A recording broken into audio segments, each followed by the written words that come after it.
¿Qué tal? Buenos días. ¿Hacen falta medicinas? ¿Están los pacientes realmente comprando sus medicamentos? De eso y más hablamos hoy en República.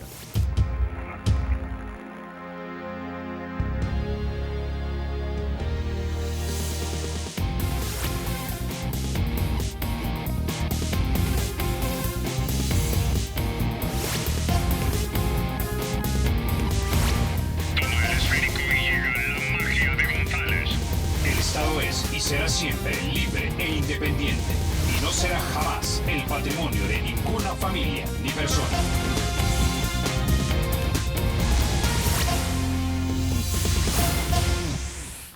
Bueno, sin mayor preámbulo, vamos a introducir a nuestros invitados esta mañana. Es un placer tener aquí en República al doctor Eduardo Antonio Espinosa, viceministro de Políticas de Salud del Ministerio de Salud. También nos acompaña esta mañana el doctor Julio Óscar Roble Ticas, viceministro de Servicios de Salud del Ministerio de Salud.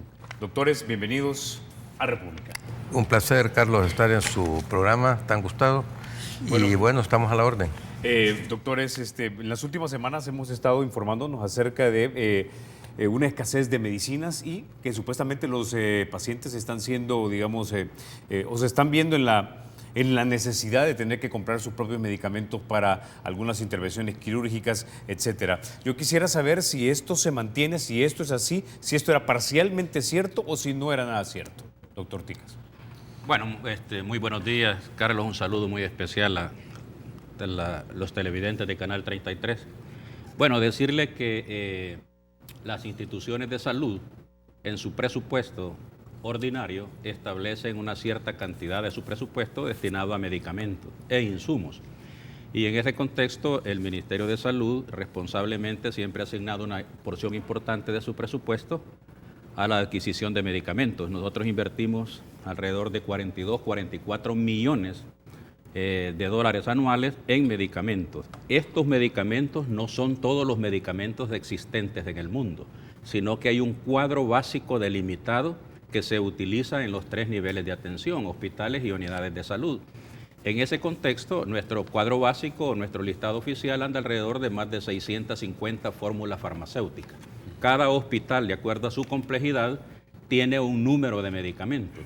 En ese contexto podríamos decirle, y el último dato que tenemos de esta semana por parte de la unidad de abastecimiento, es que los hospitales andan alrededor del 82% de abastecimiento. Claro está, unos 93, otros 80, otros 85, pero en promedio andamos en el 83%. Y las unidades de salud en el 93% de abastecimiento. Y la farmacia especializada, que se especializa solo en enfermedades crónicas, el 100%. ¿Qué pasa?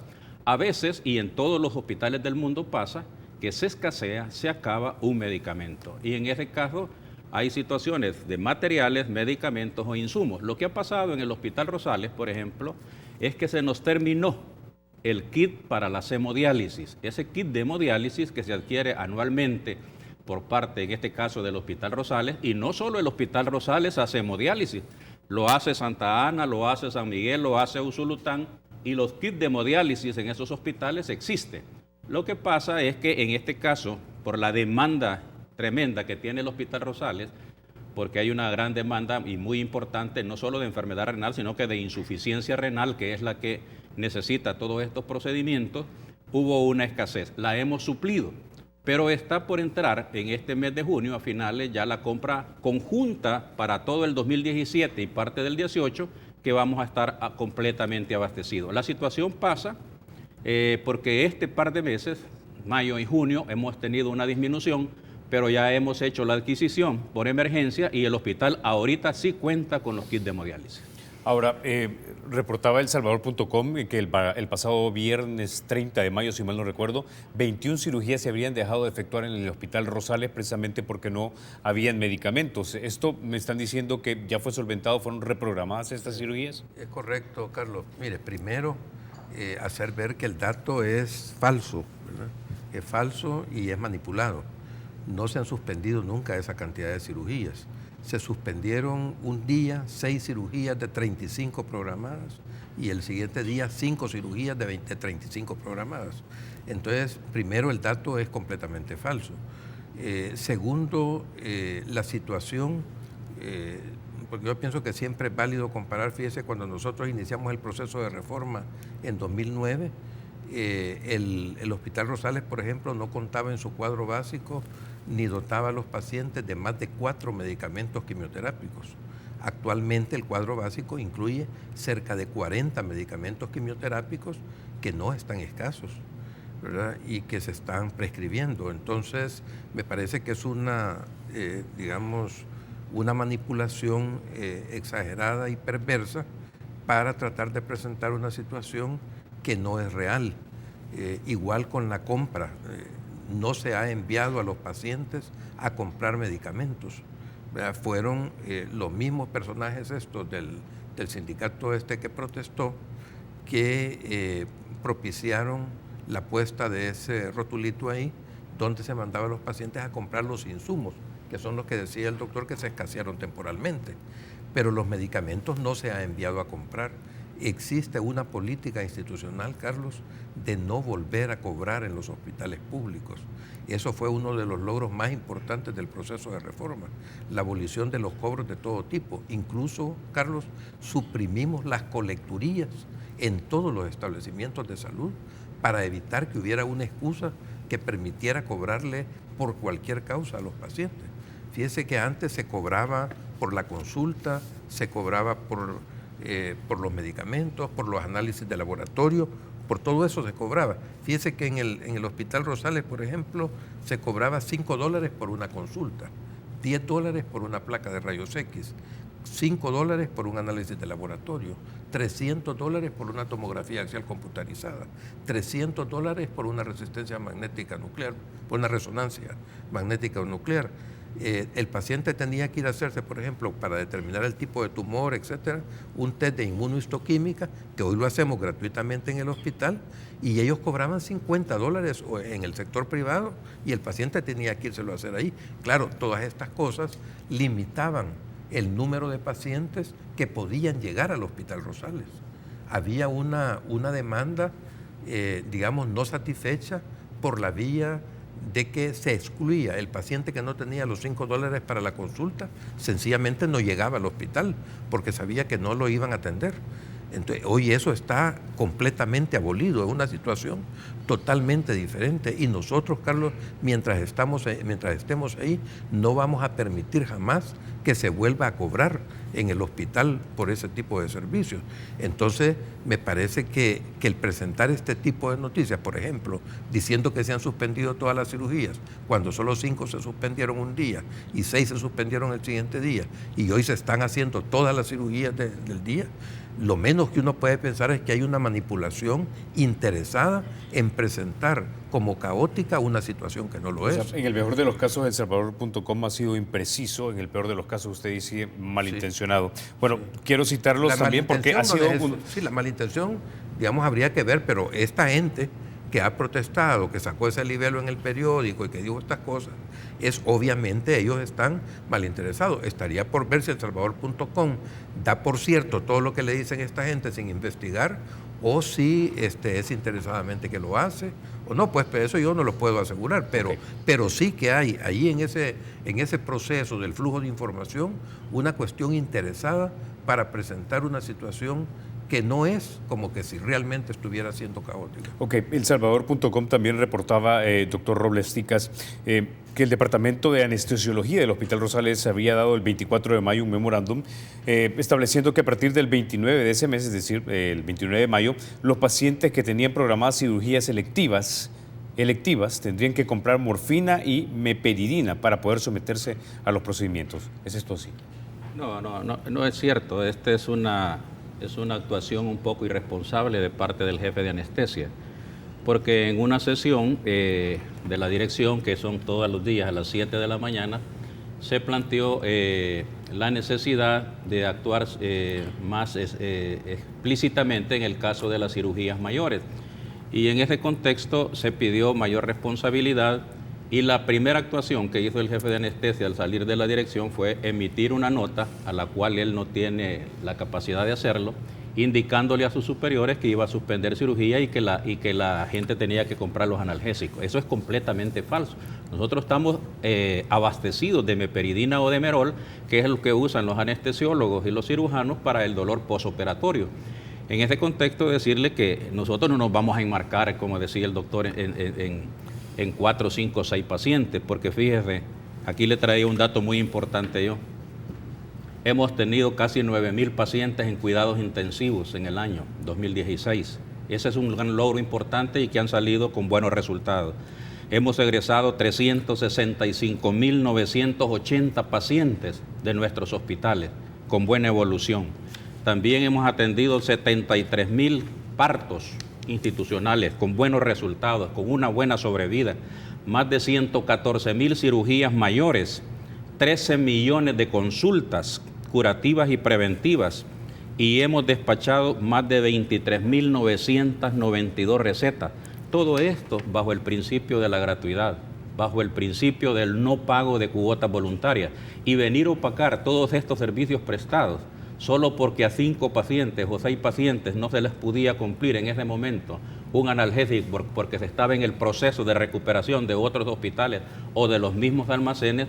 Nos parece que no es justo, pues, porque todas estas iniciativas, todo este apoyo que se le brinda a la población es fundamental. Además, todos los estudios de tomografía, radiografía, resonancia magnética, que son carísimos y que antes nosotros teníamos que irlas a comprar a lo privado. Hoy los hospitales, el Rosales y el Blum, abastecen de resonancia magnética y 8 hospitales nacionales abastecen de tomografía axial computarizada. Entonces no es justo que se trate de ocultar el trabajo del Ministerio de Salud y de las instituciones del sistema de salud a través de dar una noticia que a todas luces no es correcta. Y aunque fuera cierto que se hubieran suspendido 5 y 6, 11 cirugías, esto ocurre en todas partes del mundo. Y en todas partes del mundo la prestación no es gratuita. Uno tiene que cancelar, y aquí no se paga ni por una consulta, ni por un parto, ni por una cirugía, ni por una hemoglobina, por un examen, ni por una radiografía, ni por una resonancia. Todo está regido bajo el principio de la gratuidad.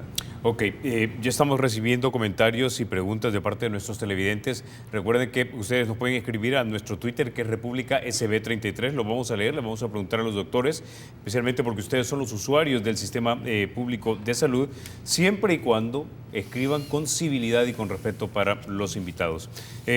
Doctor, quiero que pongamos en pantalla en este momento algo de lo que dijo el doctor Rodolfo Canizales. Él es médico del Hospital Rosales también. Estas declaraciones se las dio al periódico La Prensa Gráfica y estaba hablando sobre algo que ustedes ya mencionaron hace unos minutos, y eran las hemodiálisis. Él decía, son más de 240 pacientes que deberían recibir tratamientos de diálisis o hemodiálisis 4 veces a la semana. Los están atendiendo solamente 2 veces por semana. Además, a pesar que los procedimientos deberían durar 4 horas, solamente les están realizando por 2 horas. Están, dice él, condenándolos a la muerte. Los pacientes se complican de un día para otro. Hay que mencionar que en el Hospital Rosales ha sido uno de los sanatorios públicos de tercer nivel que hemos visto que los enfermos de riñones están saliendo a las calles a denunciar lo que ellos consideran no solamente la falta de insumos, sino lo tal vez inapropiado de los tratamientos. Doctor Espinosa. Bueno, mire, quiero decir de que la cantidad de pacientes que actualmente son hemodializados y la cantidad de pacientes que reciben diálisis peritoneal intermitente, como se llama el procedimiento cuando se hace por vía abdominal, duplica el número de casos que cuando el proceso de reforma inició. Cuando se excluían, como decíamos, por la vía de los cobros, la posibilidad de que estos pacientes pudieran recibir. Estos pacientes sencillamente morían, Carlos. No tenían ninguna posibilidad de realizarse su hemodiálisis o su diálisis peritoneal en otro sistema que no fuera el sistema público. Los costos en el sistema privado son elevadísimos para cualquiera de estos procedimientos, sea hemodiálisis o diálisis peritoneal. Entonces, me parece que es también nuevamente una manipulación de datos la forma en que el doctor Canizales, que está acostumbrado a hacer este tipo de manejos, haga, y sobre todo que haga declaraciones públicas sobre una situación que él sabe que es completamente falsa, que no es, ¿verdad?, la que está haciendo. Fíjese que durante 2016, ¿verdad?, que son los datos que yo puedo dar fe en la memoria de labores del doctor Robles seguramente tiene datos más actualizados de lo de este año, pero durante 2016 se impartieron 25,000 hemodiálisis durante todo el año 2016, 25,000 hemodiálisis. Hemodiálisis en otros servicios que no fueran nefrología, 2.405 se realizaron también. Entonces, me parece que esos datos de por sí desmienten completamente las declaraciones que el doctor Canizales ha hecho. Aquí hay una cuestión que me parece que es importante contextualizar. Obviamente hay una crisis fiscal que repercute en el sistema de salud, pero esa crisis fiscal no depende de los titulares de salud, no depende de la señora ministra, ¿verdad? Ni depende del GOES en sí, sino que es una crisis artificial generada, por ejemplo, por la no aprobación de los bonos, generada también por el retardo en la aprobación del presupuesto, ¿verdad? Generada por la declaración inconstitucional de las compras directas de medicamentos. Todos estos factores se vienen a sumar y generan una situación que nosotros no evadimos, ¿verdad? Reconocemos que tenemos dificultades para poder, mantener en el 85% de abastecimiento nuestra red hospitalaria, ¿verdad? Sin embargo, tenemos un 82% de promedio, o sea, hasta hoy hemos, solventado en buena medida con eso. Mire, hoy nuestros hospitales trabajan en red. Por eso es que solucionamos inmediatamente el problema de ausencia momentánea de meperidina que explicaba el doctor Robles. ¿Qué hicimos? Como la red hospitalaria funciona en red y tenemos el informe del abastecimiento en toda la red hospitalaria, pues localizamos 2,000 ampollas, que eso es lo que se hace, de este medicamento en Chalatenango, donde el uso no tiene la intensidad que tiene en el Rosales. 2,500 ampollas de estas en el Hospital Blum y otro tanto en otros 2 hospitales. Entonces, compensamos rápidamente esta cuestión y el resultado fueron solo 5 cirugías suspendidas. No todas las cirugías suspendidas y no por un tiempo indefinido, como lo quiso plantear el doctor Canizales. Entonces me parece que hay que ver con objetividad la información que suministra esta gente, particularmente este médico y el otro que ha citado el doctor Robles, que son una cuestión desinteresada, que quieren aparecer como un fracaso, una situación que es total y radicalmente diferente a la que encontramos cuando iniciamos el proceso de reforma. El proceso de reforma le ha dado otra cara al sistema de salud, ¿verdad? Ha elevado a niveles insospechados la eficiencia y la efectividad del funcionamiento de nuestra red hospitalaria. No es ni medianamente comparable. Mire, cuando nosotros iniciamos en 2009, se emitían en el periodo neoliberal aproximadamente unos 10 millones de recetas anuales, de los cuales se entregaban 5 millones, es decir, el 50%. Nosotros emitimos 24 millones de recetas anuales, de los cuales suministramos el 85%, ¿verdad? De acuerdo al abastecimiento de nuestros medicamentos. Y no son los medicamentos críticos los que hacen especialmente falta. Ocasionalmente algunos, pero siempre tenemos alguna alternativa, de antibióticos, de quimioterápicos, de anestésicos, de analgésicos. Siempre hay alguna alternativa, porque el cuadro básico de medicamentos, ¿verdad?, que el doctor Robles ha liderado en nuestro sistema de salud, no lo construye estrictamente el staff del Rosales, sino que se construye conjuntamente con el Seguro Social, con Bienestar Magisterial, que envían también sus técnicos, y con todos ellos se constituye el cuadro básico de medicamentos, que es de obligatorio cumplimiento para todo el sistema de salud. Eso lo lidera la Dirección Nacional de Medicamentos. Es quien convoca y estructura eso, ¿verdad?, de acuerdo a los medicamentos esenciales, ¿verdad?, que son los que responden a la mayoría de las patologías que azotan a nuestra población. Entonces, con base en esos criterios se construye el cuadro básico de medicamentos. No podemos estar aquí resolviendo los caprichos del doctor Canizales de lo que él quisiera tener, Porque sí, eso no puede ser.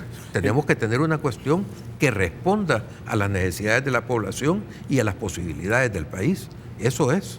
Entonces vamos a la siguiente pregunta, que de hecho me la hace un televidente a través del Twitter, doctor Robles Ticas. Nos dice lo siguiente: bueno, dice el viceministro que hay 80%, 82% de hecho dijo, de abastecimiento. ¿Qué medicamentos incluye entonces el 18% faltante? Exacto.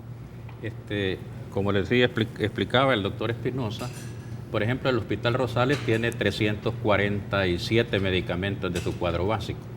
De esto, el Hospital Rosales tiene un aproximado de abastecimiento del 80%. Quiere decir que el 20% falta. Ese 20% se traduce en un grupo de medicamentos que no los tenemos. Y siempre hemos dicho y somos sinceros, porque nunca hemos mentido. ¿Y cuáles son estos medicamentos? ¿Para qué enfermedades? No hemos alcanzado los medicamentos, el 100% del abastecimiento de medicamentos, pero hemos avanzado de tener un 53% en el 2009 a tener un 85% en el 2016-17.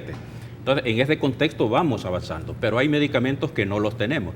Ahora, lo que hemos tratado nosotros por todos los medios es que los medicamentos críticos, los medicamentos que están en peligro, la morbimortalidad, esos siempre están presentes en los hospitales. ¿Y cuáles son los que no tenemos, doctor? Hay medicamentos, no ando el listado oficial del Rosales, por ejemplo, ahorita, pero sí hay medicamentos. Por ejemplo, para la gastritis pueden haber 7 medicamentos. Nosotros hemos tratado de que de esos 7 tengamos por lo menos 3.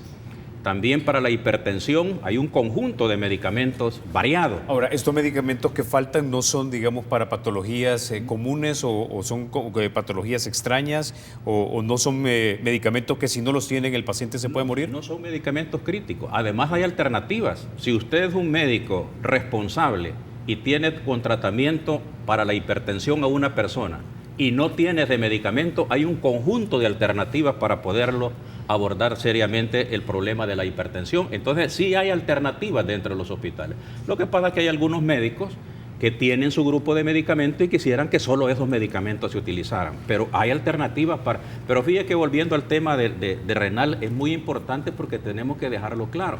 Fíjate que el Hospital Rosales en el 2009 solo tenía 8 áreas de hemodiálisis. Hoy tiene 30 máquinas de hemodiálisis. El Hospital de San Miguel no tenía servicios de nefrología. Hoy tiene servicio de nefrología, tiene servicio de diálisis y de hemodiálisis. El Hospital de Usulután ni soñaba con tener diálisis y hemodiálisis. Hoy tiene los 2 servicios. Hemodiálisis le hemos colocado sus máquinas. Santa Ana también tiene sus máquinas. Pero lo que quiero llegar yo a decirle es que este problema no lo vamos a resolver con máquinas. Porque el Hospital Rosales tiene 8 nefrólogos, tiene 4 médicos en formación de nefrólogos y tiene 89 enfermeras. Y el problema persiste. ¿Por qué? Porque el problema renal no radica en tener más máquinas de hemodiálisis y más máquinas de diálisis y estarle puyando el abdomen a la gente para hacerle diálisis. Esa no es la solución.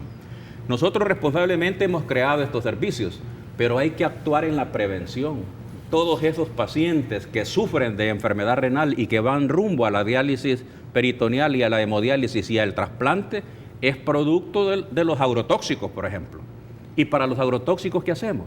Y nosotros como hospitales lo que estamos haciendo es recibiendo 50 pacientes nuevos, enfermos renales, y más medicamentos, y más insumos, y más diálisis, y más hemodiálisis, y el problema de base fundamental no se soluciona. Nosotros en la reciente encuesta de enfermedades crónicas hemos documentado una proyección de más de 500,000 de personas enfermas renales en el país y más del 12% de esas personas son producto de los agrotóxicos. ¿Y qué estamos haciendo para disminuir esa incidencia y esa prevalencia de enfermedad renal producto de los agrotóxicos? Entonces, como salud solo estamos recibiendo las causales de los problemas de base que se presentan. Ahora, doctor, pregunta, ¿tenemos ya establecido científicamente y comprobado el vínculo directo entre los agrotóxicos, la gente que trabaja en esas áreas donde se están esparciendo estos agrotóxicos y la cantidad de gente que se está enfermando de los riñones? Exacto. Nosotros, durante la administración de la doctora María Isabel Rodríguez y hoy con la doctora Violeta Mengíbar se han hecho investigaciones en varias áreas de nuestro país. Y se ha documentado con biopsias, con análisis, con pacientes que se les ha dado un seguimiento estricto, las causales de ese daño renal. Y ese daño renal producto de la hipertensión, de la diabetes, de cualquier otro problema, es diferente al daño renal que ocurre producto de los agrotóxicos. Eso está documentado, no solo aquí, sino que en otros países. Y en base a eso, nosotros vamos a seguir nutriendo los hospitales con más hemodiálisis, con más nefrólogos, pero la solución al problema no va a ser ese. Entonces tenemos un conjunto de pacientes en el Hospital Rosales que ya no necesitan diálisis, que ya no necesitan hemodiálisis, hoy lo que necesitan es trasplante renal. Y por eso estamos trabajando fuerte para poder establecer un programa nacional de trasplante renal que venga a solucionar en parte este problema, porque ya las diálisis y las hemodiálisis ya no son suficientes para poderle solucionar el problema a esta gente que crónicamente está afectada. Voy a retomar sus preguntas del Twitter, pero el doctor Espinosa quiere agregar algo en este punto que me parece muy importante, esa relación entre las enfermedades de los riñones y lo agrotóxico, algo que hemos tratado en República y probablemente armemos uno solamente para que muestren ustedes las pruebas de esas investigaciones que ustedes han hecho. Pero, doctor Espinosa, usted quería agregar algo. Mire, hay una cuestión que me parece muy importante citar.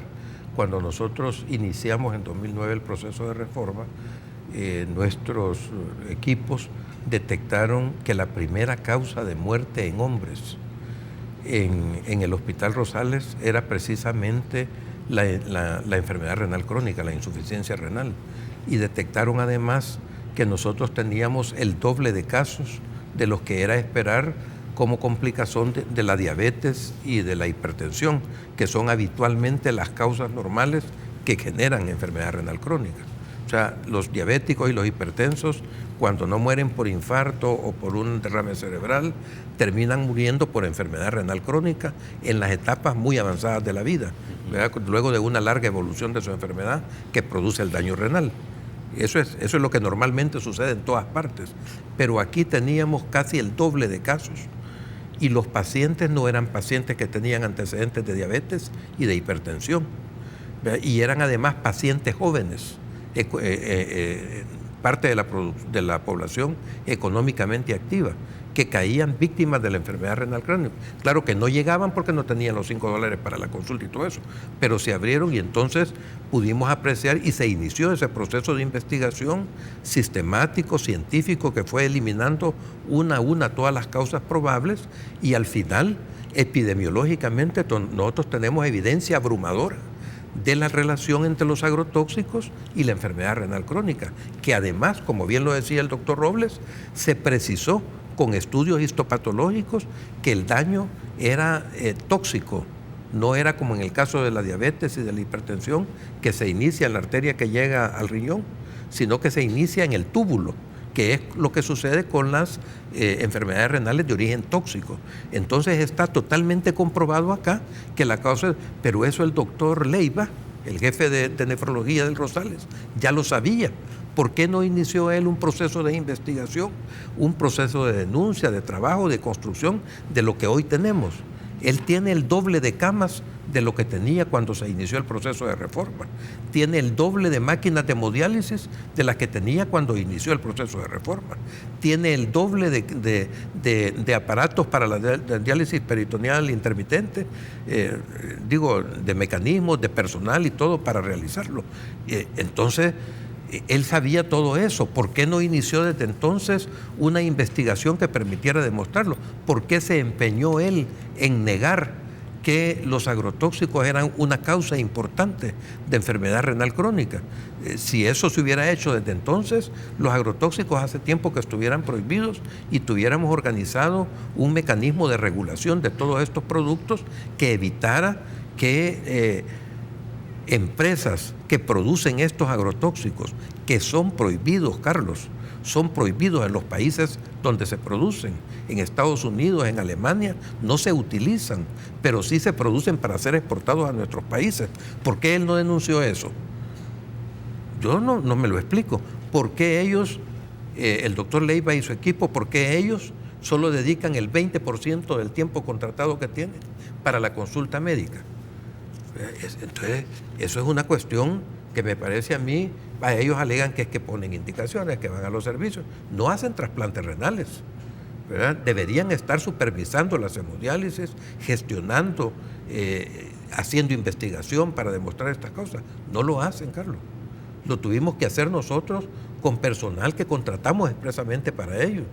¿Verdad? Tuvimos que recurrir a nefrólogos como el doctor Carlos Orante, salvadoreño que se formó en Cuba y que vino acá como nefrólogo, y la solidaridad de investigadores cubanos para demostrar todo esto que le estoy diciendo, que ha sido publicado en revistas científicas, pero que no ha sido difundido adecuadamente porque no nos lo difunden. Bueno, me pasa los vínculos, luego los links de estas revistas científicas para poder tener una buena entrevista preparada para cuando hablemos sobre este tema y presenten las pruebas producto de estos estudios que han realizado. Bueno, tengo que ir a la pausa. Cuando regresemos vamos a retomar el tema de las preocupaciones de la gente sobre la escasez y la atención en los hospitales o en algunos hospitales del sistema de atención pública de salud. Pero antes déjeme compartir una información que es también importante. El Banco Promérica tiene una app. Esta app ahora facilita y optimiza su tiempo, facilita transacciones. Usted puede hacer las siguientes tareas: pago de préstamos, tarjetas, servicios y transferencias entre cuentas. La app de Banca Móvil está disponible y es gratis. Están en las tiendas de Google Play y también en la App Store. Ya volvemos.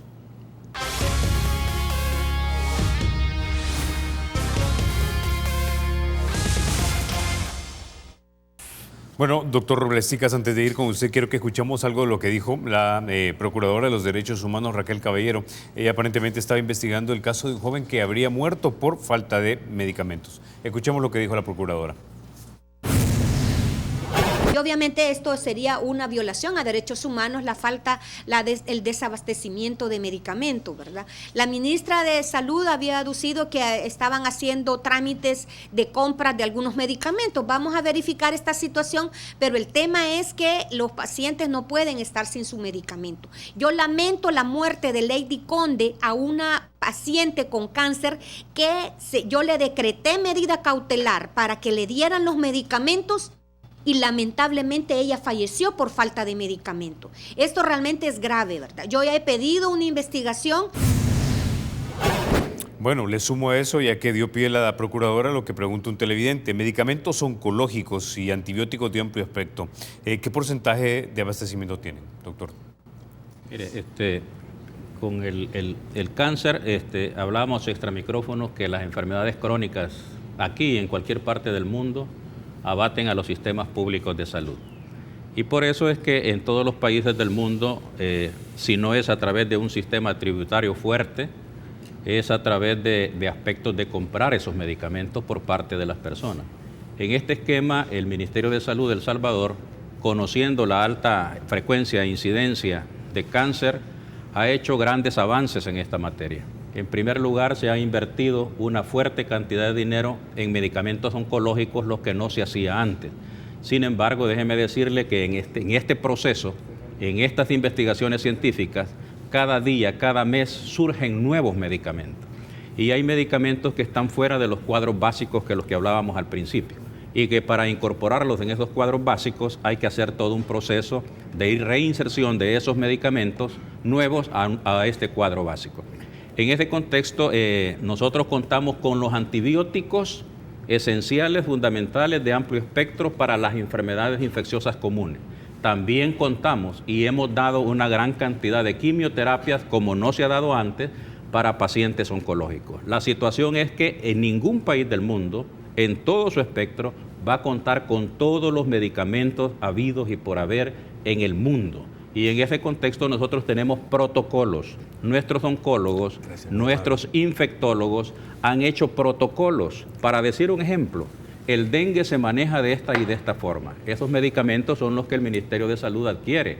El cáncer de mama se maneja con estos y estos medicamentos. Esos son los que el Ministerio de Salud adquiere. En ese contexto nosotros no vamos a tener todos los medicamentos, pero sí aquellos fundamentales para darle respuesta a todos y cada una de estas enfermedades. En ese proceso estamos para dar respuesta a la señora Procuradora en ese plan, pero va a tener la respuesta oficial en su momento. Y la situación de los antibióticos, hay que crear confianza en nuestra población. Nuestra población, ya le dije, el número de pacientes o de personas que acuden a nuestros hospitales son ingresadas y la mayoría son manejadas por problemas infecciosos. Y problemas infecciosos que necesitan antibióticos buenos.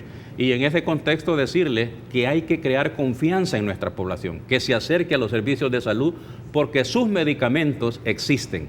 Nosotros acabamos de pasar una encuesta, que no la pasamos nosotros, sino que una empresa española, donde estos miles y miles de pacientes egresados de nuestros hospitales, más del 96.9% estaban con alto grado de satisfacción por el trabajo que se había hecho nuestro personal de salud en la parte hospitalaria. En este contexto, decirles, crear confianza en nuestra población que sus medicamentos para su enfermedad infecciosa o crónica dentro del hospital lo tenemos. Hay algunos medicamentos, como le explicaba, dentro del cuadro básico que no los tenemos y aceptamos que no los tenemos y no los vamos a incluir porque también aquí hay que aportar ciertos conceptos. Los criterios financieros. Nuestros presupuestos ahorita no se ajustan a esa medida para adquirir todo ese conjunto de medicamentos que a veces se quisieran. Y nuestro personal de salud, muchas veces, teniendo alternativas, no receta la alternativa porque quiere que ese medicamento que el médico piensa, ese es el que tiene que facilitarse a la población. Entonces, en eso estamos trabajando para uniformizar, como decía el doctor, los listados oficiales de medicamentos, el listado oficial de medicamentos esenciales que la Dirección Nacional de Medicamentos está elaborando para que esos medicamentos nunca le falten a la población. Bueno, entonces me está diciendo que básicamente hace falta más dinero para comprar el resto de medicamentos, ese 18% que no tenemos. Ahora, en el caso que estaba hablando la procuradora, que me pareció preocupante, ¿realmente esta persona murió entonces porque no habían las medicinas que necesitaban? No es posible afirmar una cosa así, ¿verdad? El cáncer es un problema sumamente complejo que tiene que ver con la naturaleza del proceso neoplásico, con el tipo de órganos que está atacando y con muchos otros factores que no son única y exclusivamente el medicamento. Nosotros quisiéramos tener un espacio, Carlos, y podríamos perfectamente comparecer o enviar alguna persona especializada en este tema para poder hablar con propiedad sobre el tema. Yo, por ejemplo, no conozco el caso en particular, no tengo los datos a la mano, pero sí puedo decirle de que nosotros somos respetuosos de los mandatos que hemos recibido tanto de la Corte Suprema como de la señora Procuradora. Mire, recientemente nosotros estuvimos, por ejemplo, en el Hospital Blum, se nos ordenó, ¿verdad? Se nos ordenó cumplir la entrega profiláctica a todos los hemofílicos del país en dosis profilácticas el factor 8. Eso nos elevó el presupuesto del Blum, 1/3 del presupuesto asignado al Blum para medicamentos se utiliza en la compra del factor 8, algo que técnicamente no está racionalizado ni es incluso conveniente y puede ser hasta contraproducente. Si usted da factor 8 en forma profiláctica, puede generar en los hemofílicos resistencia al factor 8. Y después, ¿qué tenemos para darles contra la hemofilia? Se nos mueren en un proceso, en un sangramiento, porque no va a haber que darles, porque reaccionan a alergia. Nosotros, cuando nos dieron esa sentencia, pedimos que nos escucharan, que por qué les reclamamos que por qué no habían consultado a nuestros profesionales. Tenemos los mejores hematólogos en el Hospital Blum, la gente más experta en el diagnóstico y en el manejo de los hemofílicos. Pedimos que nos escucharan, nos dijeron, nosotros tenemos nuestros expertos. Entonces me parece a mí que es una cuestión un poco distorsionada esa.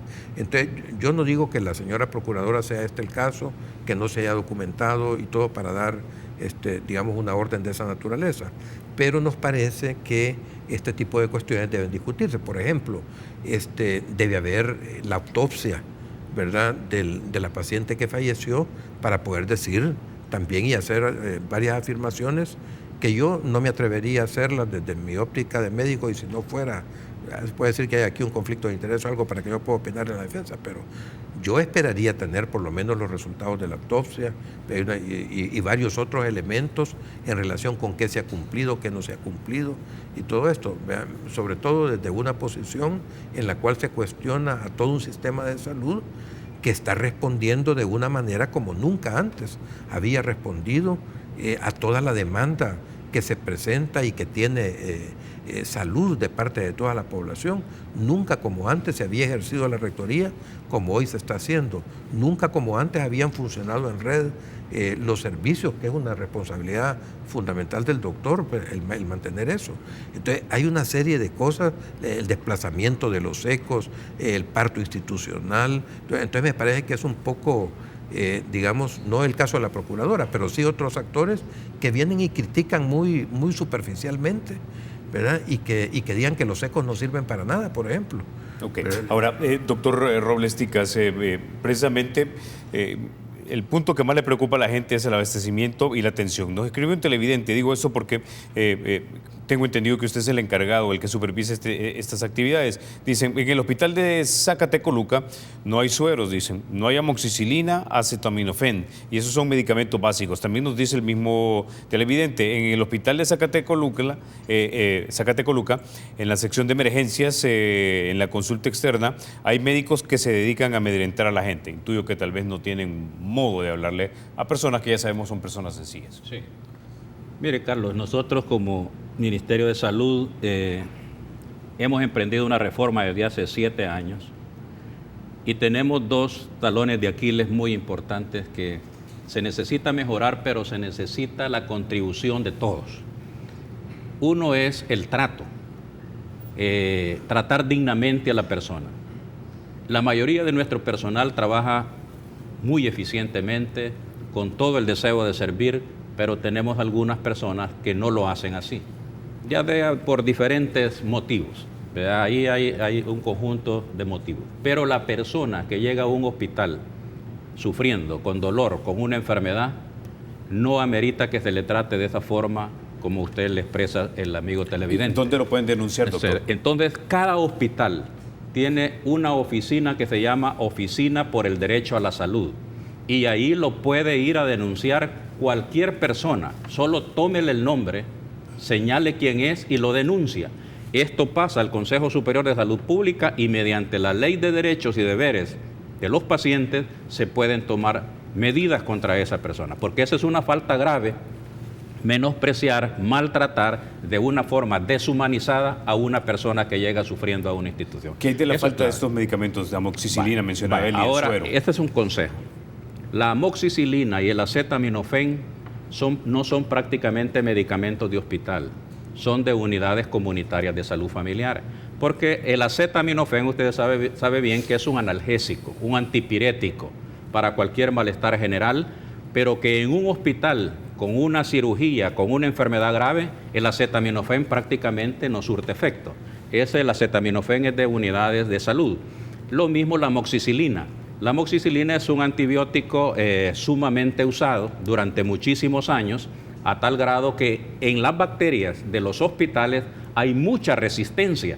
La amoxicilina ya no le pega a las enfermedades dentro del hospital. La amoxicilina sirve para infecciones de vías urinarias en la mujer embarazada, porque tiene una buena seguridad, para poderla tratar cualquier afectación de menor complejidad. Por eso es que esos 2 medicamentos son más usados en las unidades de salud y no en los hospitales donde se usa medicamento más complejo. Pero esos son los 2 aspectos que necesitamos avanzar, pero necesitamos avanzar no desde el punto de vista del Ministerio de Salud, sino que desde el personal de salud.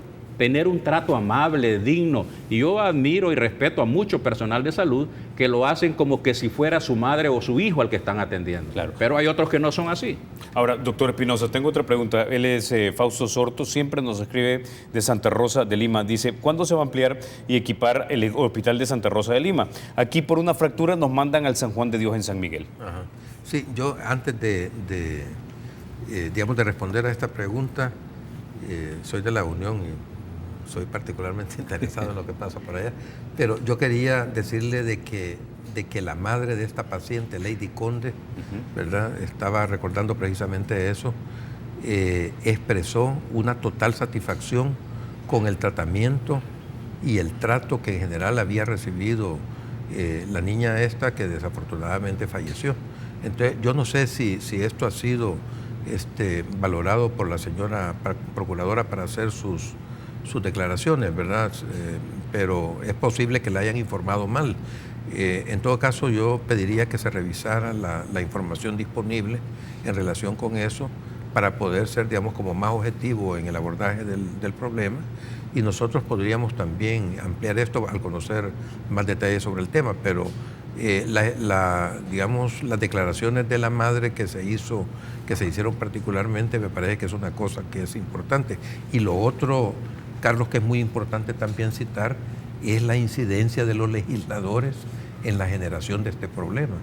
Porque mire, el hecho que no hayan aprobado los bonos, ¿verdad?, que fue un compromiso negociador, al igual que la fracción del Frente lo hizo durante todo el periodo neoliberal, que nunca negó el financiamiento a través de los bonos, ¿por qué hoy se bloqueó? ¿Por qué hubo un retraso en la aprobación del presupuesto? ¿Por qué se nos declaró inconstitucional las compras directas?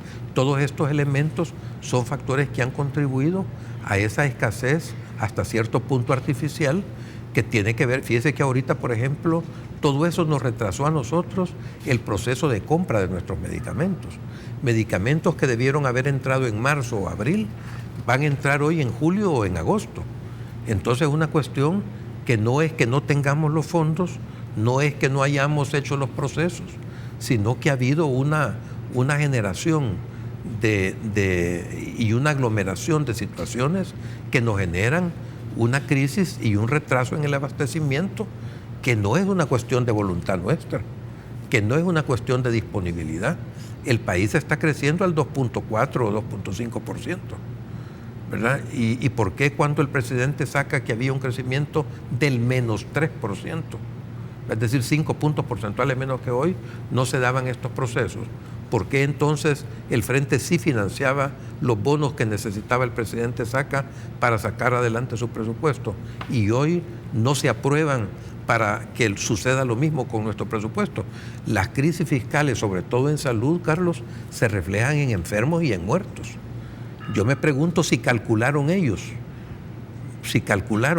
Carlos, que sería completamente perverso, que iban a haber enfermos y que probablemente podían haber muertos, para tener y esgrimir una cuestión como la crisis en salud, para justificar los efectos de la crisis que ellos provocaron. Entonces, me parece doblemente perverso provocar una crisis y luego querernos pasar la factura por los efectos de la crisis.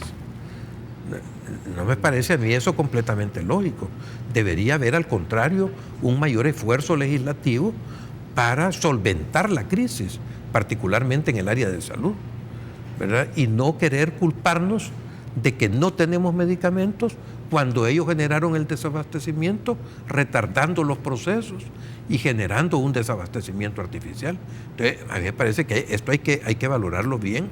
Y yo pido particularmente el apoyo de la Comisión de Salud de la Asamblea Legislativa para que dé un apoyo especial a salud, ¿verdad?, en estos momentos en que la crisis se manifiesta de esta manera. Okay. Porque ahora, es una cuestión ahí. Doctor, casi se nos acaba el tiempo, pero no quiero dejar de reiterar la pregunta que nos hace Fausto Sorto desde Santa Rosa de Lima, cuando van a ampliar y equipar ese hospital de tal manera que por una fractura, dice, no los manden al Hospital San Juan de Dios en San Miguel. Sí, bueno, mire, Santa Rosa de Lima era hasta antes, eso el doctor Robles seguramente tiene más datos, pero hasta antes de hacer el Hospital de la Unión, ¿verdad? Que fíjese que, mire, los fondos para el Hospital de la Unión, nosotros los hicimos públicos precisamente el día que fui declarado hijo meritísimo de la Unión. La alcaldía me dio ese honor. Entonces, un día antes nos había comunicado la doctora Rodríguez que se habían aprobado de fondos PACE. Luego hubo todo ese lío con las empresas y todo, pero felizmente esta administración por fin lo hizo, ¿verdad?, bajo la conducción del doctor Robles y de la doctora Mengíbar, y se construyó el Hospital de la Unión. Hasta antes de eso, el Hospital de Santa Rosa de Lima estaba mejor dotado, tenía mejores instalaciones y tenía personal que no contaba el Hospital de la Unión, que era el hospital departamental. Entonces, acabamos de solventar la situación del Hospital de la Unión. Hemos tenido que tomar plazas de otros hospitales, de personas jubiladas y todo, para poder complementar el personal del Hospital de la Unión para dar el respaldo. Hoy el Santa Rosa de Lima no va a tener que mandar a San Miguel, puede mandarlo a la Unión, que es mucho más corto. Es decir, no se va entonces a ampliar o equipar como está sugiriendo Fausto en este momento. El doctor podrá decir eso. Pero es que mire, Carlos, antes solo habían 2 hospitales que tenían ortopeda, el que trabaja en los huesos. Hoy hay 21 hospitales que tienen ortopeda y 21 hospitales que tienen material de osteosíntesis, se llama, o sea, los clavos, las placas, los tornillos, están. Vamos a investigar. Que hoy ya lo compran, antes tenían que comprarlo. $2 millones invierte el Ministerio de Salud en facilitar clavos, prótesis y tornillos y placas. Vamos a investigar, pero yo estoy seguro que el Hospital de Santa Rosa tiene ortopeda y está prestando el servicio que antes no prestaba de ortopedia. Pero fíjese, Carlos, también, para terminar, porque no hay que hablar solo de cosas malas. Acabamos de finalizar de operar el paciente número 10,000 de ojos en un año. 10,000 personas que estaban pendientes de ser operadas, las hemos operado en el Hospital de San Vicente. Esto es algo espectacular. Y más del 93% de nuestros niños menores de un año están siendo vacunados para un conjunto de enfermedades. Eso nos ha permitido bajar la incidencia y frecuencia de un conjunto de enfermedades que antes se morían nuestros niños. Porque yo he trabajado durante 25 años en el Blum y conozco cómo se me morían los niños por la falta de medicamentos, por la falta de insumos, por la falta de vacunas, y ahora hemos tenido una disminución impresionante de meningitis, de neumonía en todos estos casos. Es muy importante tomar en consideración. Y lo otro, lo que decía el doctor, hoy ya tenemos un hospital en La Unión, sí, de donde es el doctor. Sí. Antes no teníamos una unidad de salud en un caserenco viejo, y hoy hay un precioso hospital que fue inaugurado hace menos de un mes por el señor presidente, sí, con las especialidades básicas, con tecnología de punta y con medicamentos y recursos humanos para prestar una buena atención. O sea que vamos avanzando en este proceso de reforma. Tenemos dificultades, y le decía específicamente esos dos cuellos de botella: el trato de la persona, que vamos a trabajar fuerte por eso, y algunos medicamentos que todavía nos hacen falta, pero que hemos avanzado de un 53 a un 85%. Okay. Una cosita, quiero ampliar a lo que decía el doctor. Cuando nosotros iniciamos el proceso de reforma, se hacían alrededor de unas 500 operaciones entre pterigiones y cataratas, con 46 oftalmólogos contratados en el sistema. El Centro Oftalmológico de San Vicente, que tiene 2 cirujanos oftalmológicos, ha producido 5,000 operaciones por año durante 2 años consecutivos. El paciente número 10,000 que mencionaba es un logro espectacular que no ha tenido ninguna difusión en los medios. 10,000 pacientes operados que jamás hubieran podido pagar $1,000 en el sector privado han sido operados ahí. ¿Verdad? En 2014, cuando nosotros contabilizamos las cirugías, se hacían 400 pterigiones y 400 cataratas, 800 operaciones. Ellos han hecho 5,000 operaciones cada año durante 2 años, 10,000 operaciones, estos 2 cirujanos. Entonces me parece que es un logro espectacular y una eficiencia marcada, ¿verdad? Que en una nueva manera de operar nuestra red de servicios. Yo estoy seguro que nuestros oftalmólogos mostrarán hoy muy interesados en ir a ver cómo funciona el centro oftalmológico.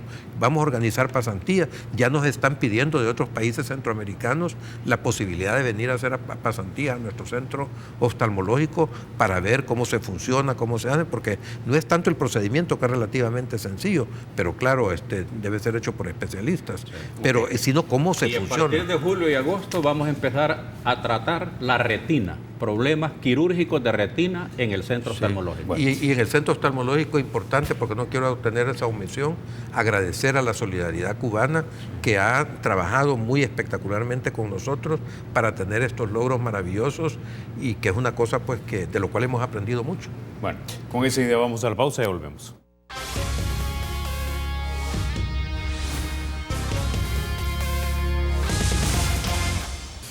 Bueno, gracias por continuar con República. Doctores, muchísimas gracias por haber estado con nosotros. Se nos acabó el tiempo, pero no me resta más que agradecerles que hayan estado ustedes acá. Carlos, solo un segundito. Hacer un llamado a la conciencia, la población que conozca, y la conciencia de los diputados que actúen. Tenemos el presupuesto para construir un nuevo Rosales, mejor equipo, más recursos, más medicamentos, más insumos, mejor tecnología. Está aprobado por el Banco Interamericano de Desarrollo. Ya lo aprobaron 43 diputados. Regresó al banco y el banco lo ratificó. Hoy está en la Asamblea. Necesitamos 56 votos y vamos a tener un nuevo Hospital Rosales con toda la tecnología de punta para enfermedades crónicas y un nuevo hospital en la zona norte de San Salvador. Den los votos para mejorar el sistema de salud. Ahí está en sus manos, en la mano de los diputados, que aprueben eso para mejorar el sistema de salud. Bueno, queda públicamente expresada ya entonces su petición. Doctores, una vez más, muchísimas gracias por haber estado aquí en República. Gracias. Ustedes, amigos, se quedan con la emisión matutina de Teleprensa con mi querido Rafa García y Mayelita Mena. Soy Carlos Toledo, gracias por vernos. Recuerden, la República es de todos y hay que cuidarla. Mayela, Rafa. Buenos días, Carlos. Buenos días a tus invitados del set de República. Nos trasladamos de inmediato al set de Teleprensa, donde todo el equipo está listo para informar lo que usted necesita conocer. Aprovechamos para saludar a las personas que nos sintonizan a través de nuestra página en internet y también las personas que nos sintonizan a través de Canal 33 o 7 en cable. Muy buenos días. Muy buenos días, Mayela. Muy buenos días, amigos. Un saludo